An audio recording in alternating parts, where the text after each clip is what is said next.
Here we go. Welcome to Pastors and Pagans. Today's show will be divided into two segments. Number one is titled Space, the Final Frontier. Number two is rock music and the 90s, the Last Rebellion. Number three is the lightning round. Well, I'm going to ask various questions and just Tim and Jack will answer and I will answer and we'll finish it up. And that's it. So, beginning with Space, the Final Frontier. Your guys' thoughts on space? I don't know. That was a pretty good intro. Seemed a little stiff, but that's okay. I think it was still good. You covered the bases. Space. I'm all for it. All for it. like personal space. Gender, personal space. What about you, Tim? You all for space? I am all for space. I think that's why we were put on this planet and left 7 other planets and one heavenly body to mine. They all have different resources, and I think we mine that shit, make this shit intergalactic. Nice. What are your guys' thoughts on what's the purpose? Like, why is there such a vast universe? Like, what are your thoughts on, like, why are there so many planets that we've never been to, seen? Like, why are they even there in the corners of out there? Like, why is it so big? What's it out there for? What's the reason? The reason is the possibility. The purpose is the potential. Oh my gosh, you're on fire tonight. Wow. So it's CBDs. He is. And homeostasis. CBDs. I have heard some interesting shit recently, though, about space, that time is directly related to gravity. So the further away you are from a gravitational body, the slower time goes. So that if you're between Earth and Mars, time might pass incredibly faster on Earth and Mars. Like, you might not age at all between them. And then virtually not at all. But then outside of our actual galaxy, it'll be even different. So we might have to find a way to anchor our point in time as we travel. Wow. I've always knew that there was like time difference, but that is interesting. That is tied to gravity. Wow. That's really interesting. I don't think it is. That's just my thing. That's just what scientists say, Jack. What do you think outside the bubble is, Jack? Do you think there's a dome? Just like the Truman Show. Yeah, if you go too far out, you're going to hit the edge of the dome. No, I don't believe that. What's outside that dome, though? Another dome? It's a dome inside of a dome inside of a dome. No. I think the purpose of space is that it shows the glory of God, right? So as far out as you go, there's no end. It just goes on and on forever, which is like eternity in one direction.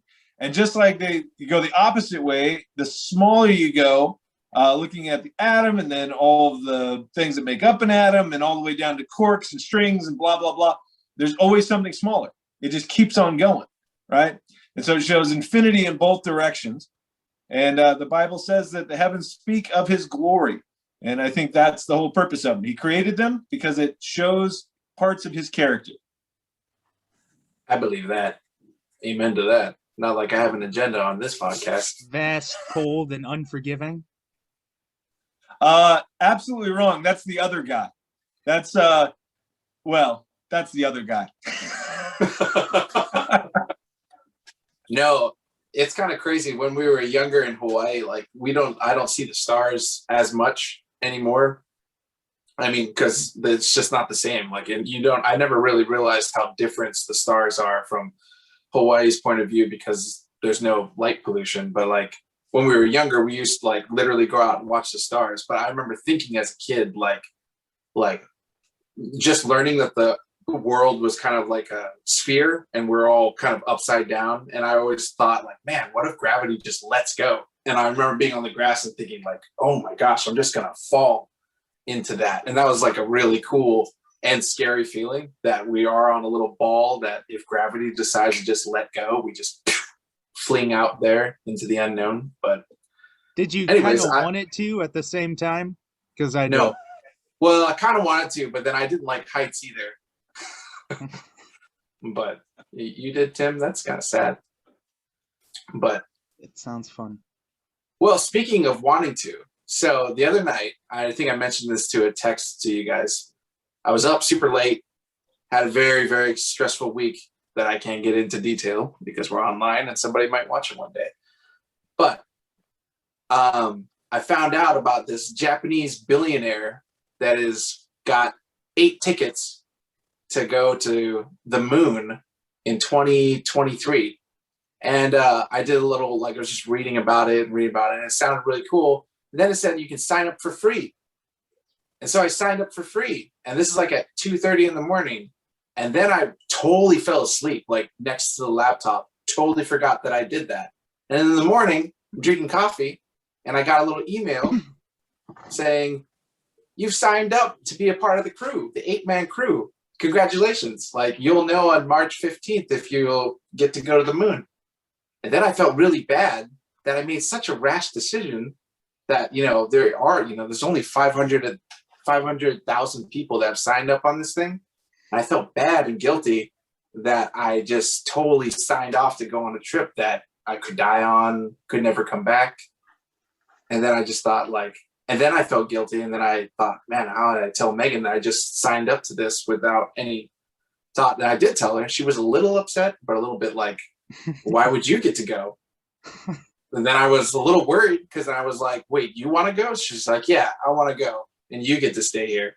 And then I felt there was a whole new tension brought into our marriage about this moon trip. And then they opened up a lot of questions. But overall, would you guys want to go to the moon? Because it just was one of those things like, who would turn this down? Why is this crazy? Who would turn that down? Thoughts? I would definitely go to the moon. In fact, I don't think it's a good idea for you or Megan to go because you have small kids, and so you should stay here. So if you win the lottery and you get the ticket to go to the moon, you can pass it right on to me. I would totally take that in a heartbeat. Send the old guy. You might have a heart attack. You might have a stroke. That's what I was thinking. Happen up there. There's health standards, Jack. I mean, like, can you imagine going up there and then you don't make it back? You have a congregation to lead. They probably put you through some training. I'm sure they would. As long as I could use my walker and had all my Ensure to drink and all those other things, I'd be fine. Well, that's why they initiated this, because they are just going to select. And by the end of this year, they start the training, which is a whole year before they go up. But we don't have to actually fly the thing. We just sit in the chairs. So we're just passengers. Yeah, hopefully Elon gets those rockets and orders. But guys, I just had an idea. On the moon, elderly might not need a walker. What if we put condominiums for the elderly on the moon? We just ship them up there. For some reason, I heard condoms when you said that, and then I had to change my head around. But yes, condominiums. The old people won't need condoms because they're elderly and already past that point in their life. They can do whatever they want with no repercussions. Yeah, that's okay. Shit sticks with you know, Tim, I would take you to the moon. If it was up to me, I'd take you to the moon with me, buddy. If they let me, I would go, but I'm a lot of extra baggage. They wouldn't even let me on the life flight with Molly because of how fat I am. They're like, are you over 150? Yeah, I don't think you're going to be able to go. I would let you on, buddy. It's a lot of extra fuel they'd have to pack for me. I'd let you open the door to go do the vape that you want to do outside with the moon. But do the what? That was all my thoughts. I didn't think if I was being... Okay, moving on to the next question. The next segment. Oh, the project. Oh, wait. Called... Oh, wait. I've got an added question to go with your moon question. Would you go to Mars? Because that's a bigger commitment if you're going to Mars. I don't think so. No, I just want the small one. I want the scenic route. If I'm I not were ready for not Mars. married and did not have a child, I would sign up for Mars colonization immediately. Really? See, Oh, that's yeah. a bigger commitment. That's a one- lifelong commitment, but I come from a people of pioneers, of movers, Builders. migrational beasts. Would you, Jack? I don't think I would. I believe it or not, I've actually thought about this and thought, because it is colonization, right? So you would be on Mars, and they've got a couple different plans for colonizing Mars. And I just think that would be like the biggest buyer's remorse in the history of the world. That when you landed and went, oh my, I'm stuck on this little planet for the rest of my life in this little tiny cell or whatever it is that I'm surviving. I think it would hit you pretty hard when you realize what you signed up for. Yeah, no, it would be like Yeah. the people that moved to Waikoloa. They're like, why did I move here? Why did I move from Kohala, beautiful Kohala, and move down here to Waikoloa? But I mean, I went to a Comic-Con a few years back on Hawaii, and I didn't know that Hawaii is leading all the research for what they're going to do on Mars as far as our lava tubes and everything. They're thinking of new ways, because the whole thing is there's so much radiation and all these factors that they're trying to figure out. All the scientists were brainstorming over here, I guess, trying to figure out the easiest way to build structures, because it's hard to bring steel and concrete. It's hard to bring all the materials. So one of the things that I thought was cool that they were testing here out in Volcano was they were finding lava tubes and basically injecting like big mass blow up houses into lava tubes down here, that they would blow up into the exact 3D image of the lava tube without popping, because it's made out of a special material. And then they would fill just a small layer of water within the blow up system of the lava cave. So that would stop, because there's only a few things that can stop radiation. One of them is water. And it wouldn't be a lot of water, it would just be a thin layer that would help the radiation. It was really cool. And little side note on that same thing, when the scientists were talking up, the guy that was asking the questions was Captain Chekhov. I don't know the actor's name, but the guy that used to play on the original series, he was, they flew him in and I got to meet him and everything. And that was pretty cool. But he was just asking like, how do you do that and everything? But it was really cool. So that's an even worse buyer's regret, because not only are you on Mars, you're under the ground. You don't even have a window to look out of, living in a lava tube in total darkness when the lights go out. And you just have to assume, hey, I think we're still on Mars. Maybe the whole thing's a trick and we're just in a lava tube in Hawaii somewhere. Yeah. Yeah. That's highly possible too. It all doesn't exist out there, and the government just sticks you in and live streams it for the whole world to further their agenda. Wow. Whole new reality show right there. We could make millions with that idea, guys. They are. There's a company in Sweden. That was another thing they talked about. No, that was another thing they talked about. When they do colonize Mars, there's a whole, I think it's Swedish company. They're spending billions on setting up a whole thing where they're turning into a live, a show, because somebody thought that was a good idea, because most likely it's going to end in like cannibalism or something horrific. But they even anticipate that the world will be so messed up that like the numbers will actually like go up, like, because to be honest, like people will watch that, which is sad. But anyways. Yes. Okay, moving on to the next segment. Rock music in the 90s, the last rebellion. Thoughts on rock music. And I was thinking about this the other day, because I remember growing up, there was always kind of like obviously there's a stigma connected to rock music and what it represents and different things. But growing up in the church, I remember like not having mixed feelings about it, but then eventually listening to what I wanted to listen for selfish reasons and also to rebel.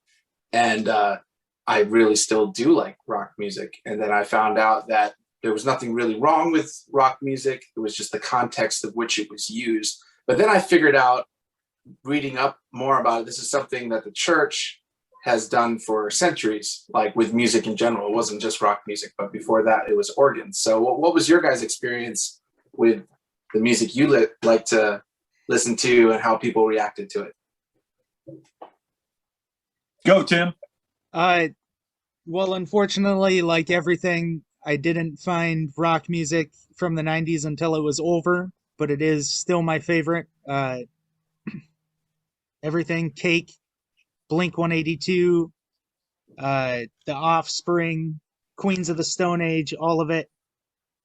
It's the best. I wish I could go back to the 90s. If I could make a time machine, I'd go 90 to 99 over and over and over again. Just ride that slide. Literally, it would be a little slide with like rubber duckies because we were like 2 and 3 years old, but still. Well, I wouldn't be though because I have a time machine. Oh, and then I would just keep going back and forth, and eventually there'd be like 4 or 5 Tims running around the 90s. Oh, well, we don't need that at all. Let's not jump to conclusions here. That's a terrifying thought, actually. Yeah. No, I really enjoyed the 90s, because me and Tim have talked about this. Doesn't it feel like the 90s might have been the very last time of the world, especially in our culture, that we kind of had a little common sense and like separated things decently as far as like a little bit of common sense, and now we're kind of just in a realm of there are no definitions of anything. It kind of feels like that was the last generation of that. And then now, Tim. I think Tim's floating away. He looked like he was just slowly floating up away from the camera. Oh, he's back. Okay. There he is. Just looking in the sun. Yeah, I think it was like it was a beta. The 90s was a beta test for the millennium, the new millennium, and now that we're locked in, there's so many. Yeah, there's no going back, and it blows. Went from analog to digital. Didn't it? It felt like that. We're no longer free. Yeah. Now we're all. I think we've all been logged and categorized. Before that, there were still chances at freedom. You're not free anymore. We're still talking about music, right? Oh, yeah, right. Sorry. Yeah, we're still talking about music. Isn't that the topic? My bad. I was fairly uninvolved in music in the 90s. That's when we were raising kids, and honestly, there was some good music that came out in the 90s. What's that supposed to mean? I'm raising kids, and I'm very involved with music still. From the you 90s. Weren't involved with music? No, I really wasn't. It was one of those things that I was just kind of like, I don't know. Part of it is that the 80s were horrible, right? And so that's when I was in high school, and all the music that came out in the 80s, I don't care what anybody says, it was horrible. And so Tim's looking at me like I'm wrong, but I'm not. I was there. It was trash. And so then the 90s came around, and I just found myself going, you know what? I'm not that interested. And it's weird. I honestly didn't listen to hardly any music other than like worship music at church when we were there on Sundays. I had a couple Christian bands that I liked. Of course, there was that 1 6-month period where ska was something, and people liked ska music. And then that went over, and everyone's like, no, that stinks too. And Ska's still alive. Yes. Speak the truth. Speak the truth, Jack. It needs to be heard. And so there was like this 10-year fast for music, but like I said, there was some great music. Tim mentioned Blink 182. I thought they're a great band, and there was some other alternative rock kind of came into being during the 90s and influenced a lot of good music. And so for me, it was actually the early 2000s where I started rediscovering music, and I found I kind of just branched out in all these different areas of music that I'd never listened to before. And I'm still kind of doing the same thing. So I've got rock bands I listened to, and alternative and bluegrass and folk and a lot of different styles of music. I do remember that was one of the coolest things I remember about, not like earliest, but I remember going, I think we were like the first time I rode with you in a car, you had some, I forget what it was. I think it was Red or one of the more screaming rock bands. But I remember thinking like, oh, that's kind of refreshing. Like, that's kind of cool. Like, here's this old dude and he's listening. No. But I just remember thinking like that was kind of, I remember thinking that's cool. Like, not just cool that you're listening to rock music, but you were listening to good music, not just bad music. And not just doing it for the kids either, because I came over to your house when you were, I think, shaping a surfboard or something, and you had like music blasting. I was like, yeah, this guy's real. He's the real deal. But yeah, ska music, that was an unfortunate, it was just like, I don't know why ska music came in and then came out and has left. I know we're really dogging on Tim's music here though, but well, you, I don't you know about have you to guys, be but young. You have to be young to appreciate ska. You have to have energy. I mean, you have to be like 2 Red Bulls in, and ooh, old people just can't muster that. You know, like very few. You just kind of grow out of it, and young people now have crazier, weirder shit, so they don't get into the ska. Some do. Some do. Young Severin, he knew ska bands. oh no. I mean, brass instruments like horns and Yeah, electric guitars, no, they just don't, back they don't when go. the So rat let was me sat bumping. let me give you a little Super history tones. lesson here. Little history lesson on the '90s ska revival. Okay, because I was right there, man, right in the midst of it, and it was about late '90s, maybe '98, and Guy for like I Fieri's say about hot. anyhow, there was about 6 months where ska music and big band music both came back, and people were like, oh, this great band, you know, and the OC Supertones, which were great. They were super fun to listen to. They had one But song, there was but yeah. some other bands that came out, and they were more big band swing. Swing was really big, and it took about 6 months for people to go, wait a second, every single one of these songs is the same. Like if you hear one ska music or one ska song, you've heard them all. And the same is true with big band and swing. Oh, these are all the same song. And so, yeah, it doesn't take long to go, I think I'm over it.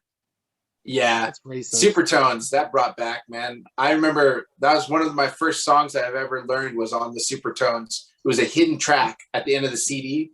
It would like, you'd wait, and then this hidden track came up. It was a song called Why Me, Lord, and it's on acoustic guitar. I like that song. First song I learned.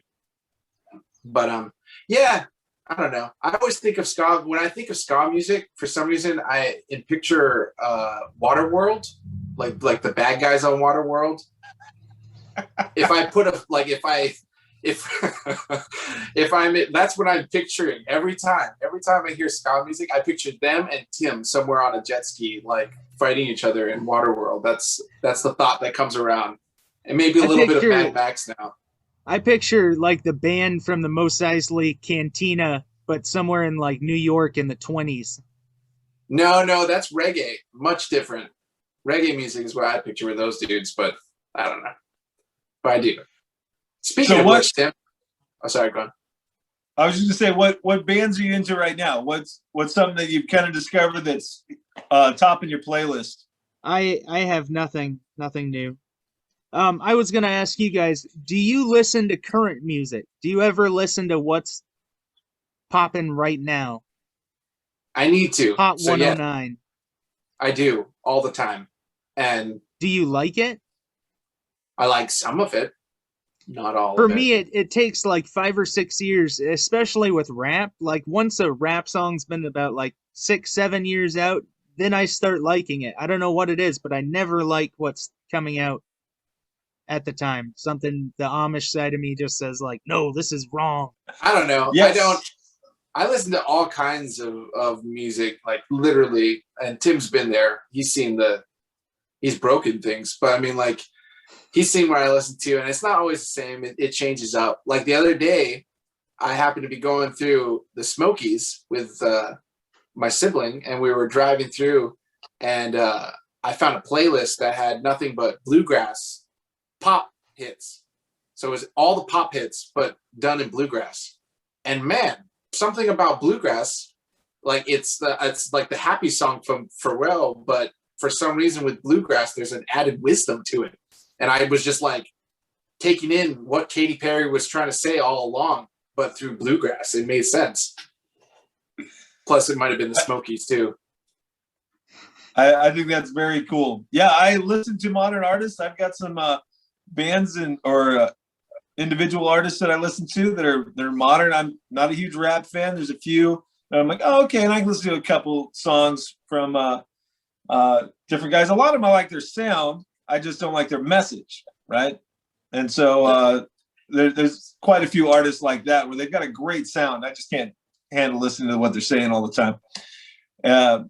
But yeah, I've got a couple artists that I listen to very often, and they're modern. They're on the charts now.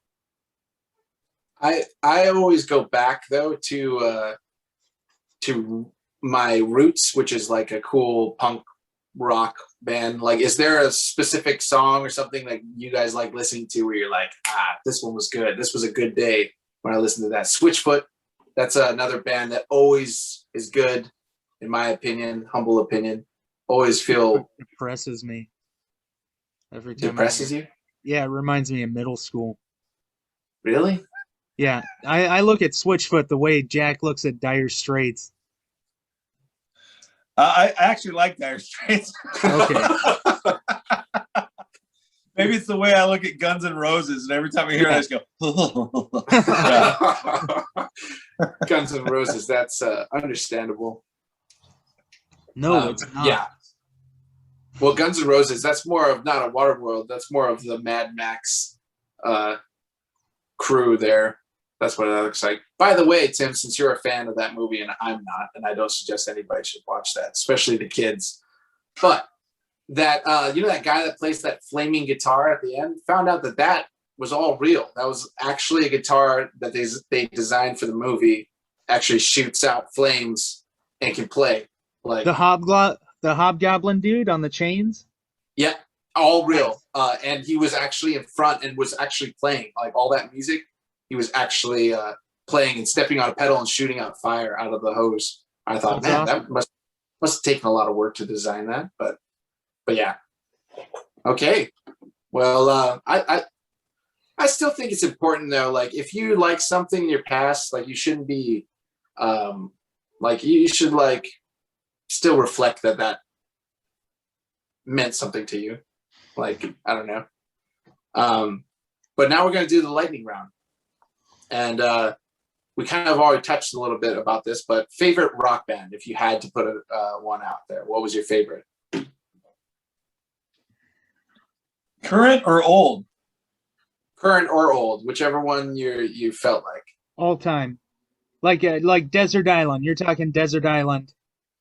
If you could only have one band or one CD for all time. Well, maybe a Desert Island, but like one band, one CD, and you're in a certain age. Like maybe not right now, because I would choose something different now. It would be Jack Johnson or something very much mellower. But if I was 18 and I was stuck on an island, what band or whatever? I'm confused. So wait, we're supposed to like pick a band that we would have picked when we were 18, or you're stuck on an island. Tell us what Jack at 18 would have picked and what Jack now picks.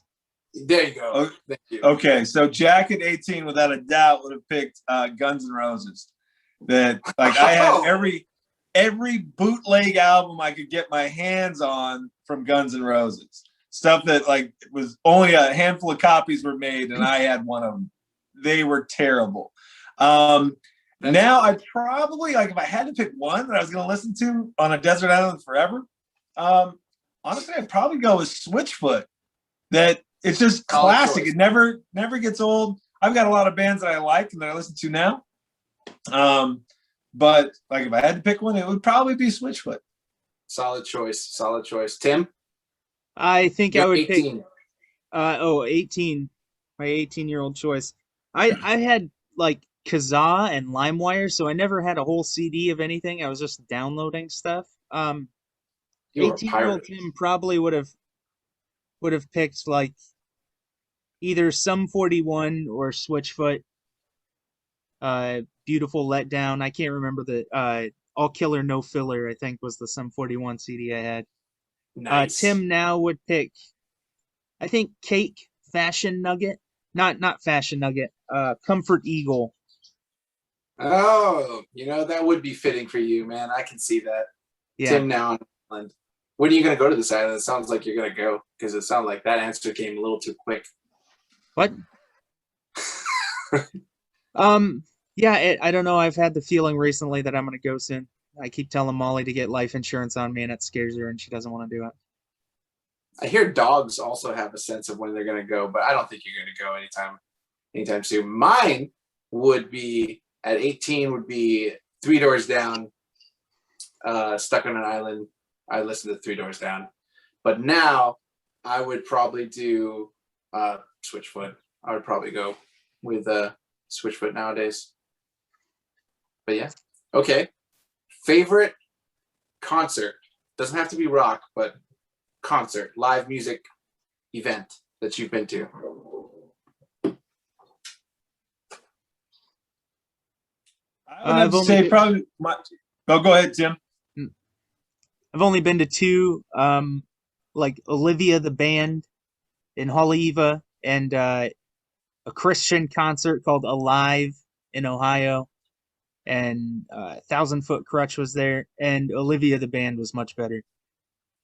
Jack, have you ever heard of Olivia the band? Oh yeah, I loved Olivia. I had one of their only CD I think that came out, and no, they were amazing. I was really bummed. They bummed. had 2 EPs too. They had 2 EPs.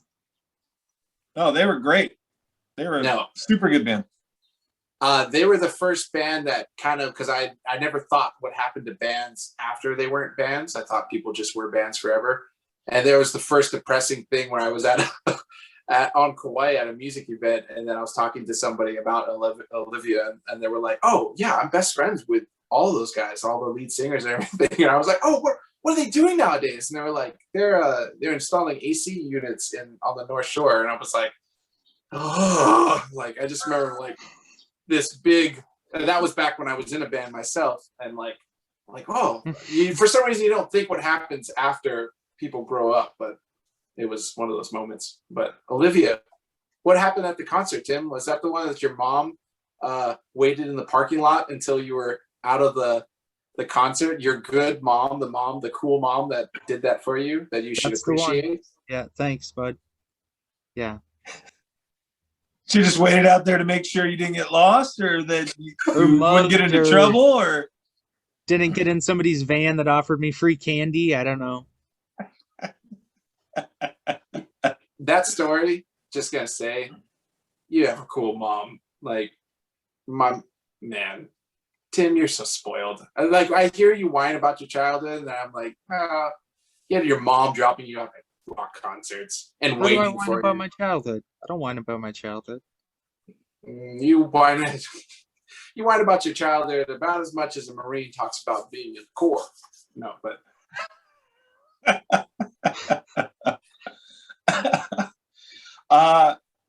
Yes, Tim has a very cool mom.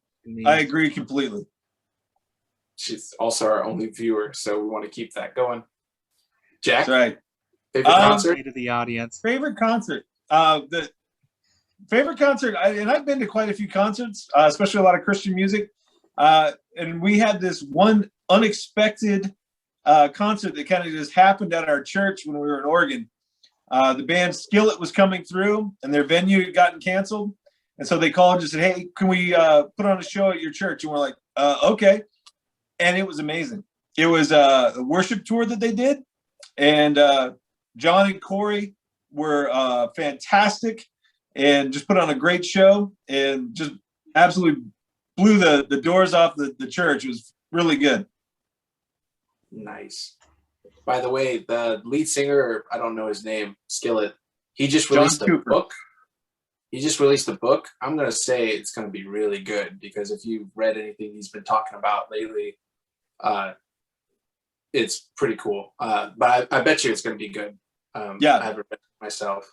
His name's John Cooper. He's actually got a blog. Of course, it's not as good as ours. It's not as he talks about other stuff, and it's just him rather than three people.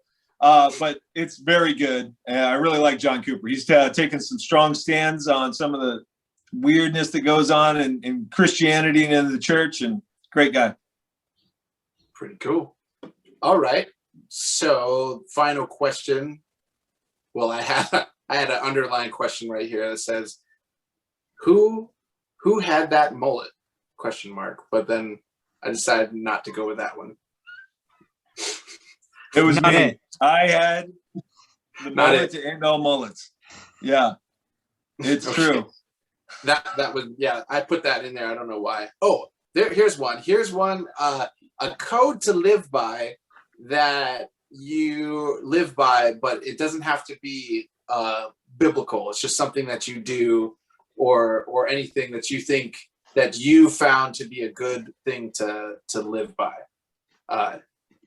It could be biblical, but like something that you've just kind of maybe thought on your own, or maybe you didn't, but you live by. Tim, I want to hear it, man. I Give us the code. want to go second. Give me time to think. You spring a question like that on a dude, he's just supposed to come up with it. Here, I'll do it. You guys just think and not listen to me ramble on. But one And thing, we have- things that I've kind of thought of, and I'm not sure if it's biblical or not, but like when you're dealing with somebody that's in like a bunch of lies and they're doing something that's not right, and it says scripturally to speak the truth, but I'm finding a little code. I don't know if it's has anything to do with the right way, but I'm finding I will speak the truth to somebody maybe twice, like tell them don't go in that direction, don't do that, that's a bad direction. And then it kind of depends on my relationship with them, one-on-one. If I really love them, I'm going to keep on dogging on them. But even if I do love them, there comes a point where a person doesn't receive anything, and then it's just a waste of time. And so I've come, and it's been working out fairly well. I'll say something like, I'll speak a truth and it'll all be in love, but it'll be like, hey, like I really don't think you should go that way. And the person like kind of reacts in a certain way, and then it makes me want to react more. And then I get in this rotation of telling them not to do something. And I've decided, I don't know if I've decided, but I've been cutting it off at 2 or 3.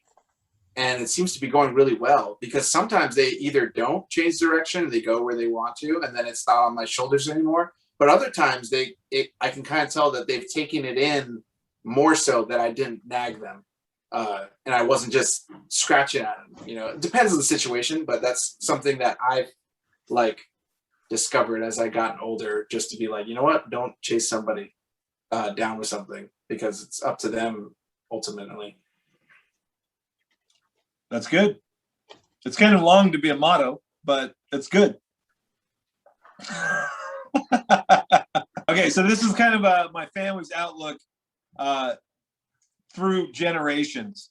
And actually, Hannah is the one that put this together and kind of explained it just about a month ago, and I thought it was so true. So rules are for stupid people. And the more stupid you are, the more rules you need. So really, there's only one rule: don't be stupid. Wow. Tim's And ears that's it. perked up when he heard that one. He connected to that. He really connected to did. that. I identify with that statement.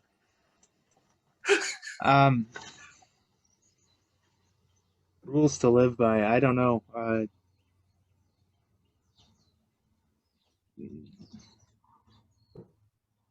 Carry your burden. I don't know. Carry your share, or try. Nice. Okay, well, final question, since we have a little bit of time. What is something you aspire to be when you're older? Like, what's something that you like, what you want to develop, a character flaw or something about you that you want to sharpen in your elder life? What do you want people to like look at you and think like, oh wow, that's something that I want to have more of? Close-up magic and card tricks. I just made that up. That's a good one. I like that. Yeah, close-up magic and card tricks. That would be cool. I think for me, I want to be a person who's known for being patient and not in a hurry, not getting stressed out about things, just mellow. You know, I think about someday, of course, I am old, I guess. That's what people keep telling me. But when I have grandkids someday, I would like to not be in a hurry with them and just enjoy being with them. I like that one. This is also something I want to do. I kind of think of myself as a little boring as it is, like a little slow. I don't want to, well, I mean, not saying that that's going to be boring, but I do want to aspire to be a person that doesn't jump to things. Cause like we talked about this a little bit before, how like the world is made up of clickbait right now, where people need an answer right now. I feel like that's something that I don't want to be. I don't want to be a person that just wants to provide an answer for something that really takes time and thought and more experience than I have. And even I want to be a person that actually has that experience, but will refrain from just giving it at everything. Cause like sometimes less is more. I want to be that guy. Kind of like Tim's dad is, how he is meek, but not trampled on. It's weird. It's a weird way to describe it, where they you know that they have something that they could really lay down, but they don't need to, because they could just compose themselves, be a little bit thought about it, and then ignore you completely as they walk on by. But it's when they do, you're kind of like, well, they have the right to, like, make sense, because I don't know. But what do you think, Tim? I don't think it's just magic tricks. Come on, is it your physique? You want to be that buff guy, don't you? That buff old man with the long hair. Far from buff. What do I want to be known for? That's the question. What, when I die? In your community, the people that no, this is before death. This is that midsection of around, I don't know, 50 years. I don't know, being steadfast. Steadfast? Wishy-washy. Yeah. Yes. That is something. Steadfast. I like that. But yeah, I think I was just thinking about this the other day, because I feel like when we're older, before we die, I tend to think, because I remember not being able to comprehend what 28 would feel like. Because I remember, those coins, those US coins that they released every year or something, with a little thing on it, like a bird, different states or whatever. When I was younger, when they were releasing them, I remember we looked ahead and we're like, wow, when the last one releases, I don't know what it was, but it was something like one of us was going to be 23. And it was like, could not comprehend that at all. Like when the last quarter of all these series is released, it will be 2003 or, and I'll be 23, and couldn't comprehend that. And I feel like we do that in some ways, where we're going to be 70 and 80 and 90 possibly. And that's a whole span of 30 years. You think that you would want to think about that that's a big section of the life of a lot of back pains, a lot of hurting. That's a long time to sit. And I don't think about it very often. So like, that's the period that I want to, like, what your head to be in. And you guys answered that question, but that was just something I was thinking of. So that's it. Nothing left in the lightning round. That was all I had. Some slow lightning. Well, it wasn't slow. Well, maybe it was a little slow. But then, okay, well then may we all reach those goals and stay young, like the mullet on the back of our heads, metaphorically, of course. Oh, speaking of good rock bands, you guys should check out Static Monsters. There's the plug-in right there. I forgot about it. Oh, good job. Static You can actually- Monsters. Yeah, Is that your new group? it's an old group, but yeah, it is. Tim said that I could do a plug-in if I was going to lead the talk. And you can actually use that music, Tim, if you want to, because it's you don't need a license because you don't need a license. I will charge you though. Well, you'll have to send me because YouTube can tell if I've downloaded it from YouTube and then put it back up. Oh, yeah, that's okay. Okay. Static Monsters. Okay, but When are you guys playing? what? Do you still play live at all? Do you play open mics and bars and? I've been trying to look for it. It's just everything with COVID right now has been kind of like, but actually Tennessee is pretty open. So I found one bar that I'm debating whether to play there. But mostly I've been doing just a lot of songwriting, and that's it. Which is kind of nice. I didn't realize how much playing live stressed me out, because it kind of did. But what about you guys? I'm Not not live. playing in any bars right now. Sure you are. You Jack. have a regular gig.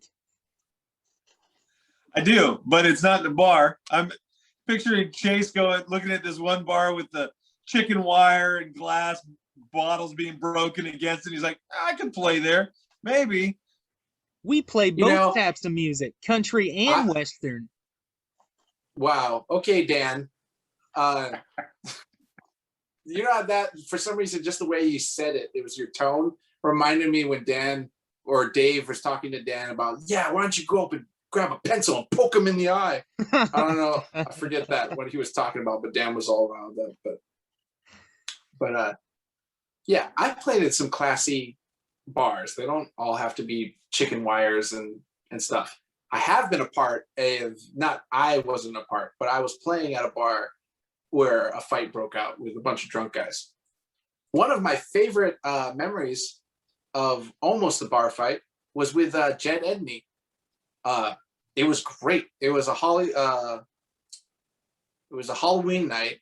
Jed showed up at the bar with a Flintstones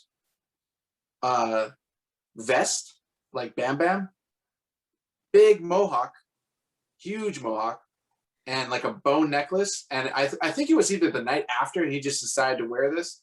And he walks in and there was a guy that was super drunk. I don't know if Jed was, but in any case, this isn't a bad story of Jeff. It was Jed. It was a good story where the guy bumped into Jed. It was so epic. I'm playing music and I was like, oh no, something's gonna break out. And the guy grabbed Jed and pulled him towards him and like went like this back to punch Jed in the face. And Jed was great because he wasn't even focused on the guy. He gets pulled down and he turns and looks at the guy and the guy's got his arm raised and Jed goes, oh, no, put it right here. It's going to hurt you more than it's going to hurt me. And the guy's just like, lets him go and like stumbles out the door. And it was so epic. I just remember being like, and then Jed went back to just like talking, but it was so like such a classy move. Like he wasn't even like, I just remember being like, man, Jed's a real cowboy. Like, I don't know. That was so just like, he just like leaned into it. Like, oh no. Oh. Like if you're going to hit me right here. It's going to hurt you more than it's going to hurt me. And I remember being like, whoa, Jed's cool. But then I went back to playing. I stayed on stage away from the heathens. No, but that's a great story. That's a great story. That's a great. I love it. And Jed And didn't it's punch totally- the drunk guy. That's the takeaway. Jed could have like drilled this drunk guy, and he didn't. It was so cool, classy move. I want to be that guy. Very Without tough the ball. move, and he's the one of the few people that can pull it off. That everyone's gonna go, yeah, that I believe it. You wouldn't want to hit Jed. Nope. I wouldn't want to hit Tim either. But I've got the cushioning, so it probably wouldn't hurt you as much as it would hurt hitting him. As soon as you opened your mouth, I'd probably want to hit you. But if you just stood there, nah, I wouldn't want to. I didn't want any of that. Yeah. But I find that talking does make people want to hit me. But how's things been going at work and everything? How's things been going back at home in general? Anybody? We're not putting that online. We're not putting any of this online. Oh my gosh, were you gonna put all of this online? No, we're done. Oh, we're done? Yeah. Okay, give us an outro, dude. Oh, okay. Gosh, you don't want to talk? Fine. Let's make it a little livelier than the intro, okay? Like I said, you're a little bit stiff. Give it some emphasis. Give it some action. Come on, go. Okay.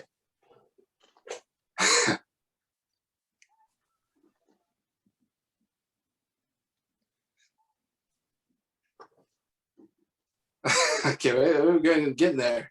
So, This was why part of the reason I wanted to do the podcast, so I could see myself talk. It's like therapy, so I know how I look like, and I'll be able to talk to humans easier in person. This is so work on it, Chase. Good job. Think about it. well, I was gonna say I was almost there. I was feeling it, and then you And I talked. fucked it up. That's what I do. Yeah. Now, do you want to hit me? Yeah. No, I don't. I don't want to hit you. All right, we're gonna do this. That's all we have for today. Thank you for joining Pastors and Pagans, the show where we talk about things that we don't really know, and yet we continue to move our lips and talk. We hope you come back and listen to us more. Thank you very much. Good night.